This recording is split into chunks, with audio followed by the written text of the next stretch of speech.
The guideline and the parallel guideline can be used when needing to draw something parallel to other entities. For example, it could be the case of a balcony slab that runs parallel to the curtain wall. So let's see this and insert a guideline object on the building envelope and then type the distance value from the wall. Let's continue, proceeding in the same way for the other side of the wall.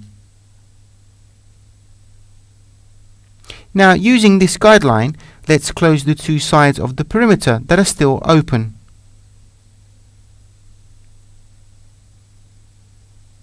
This can be done by using the Snap to Extension feature.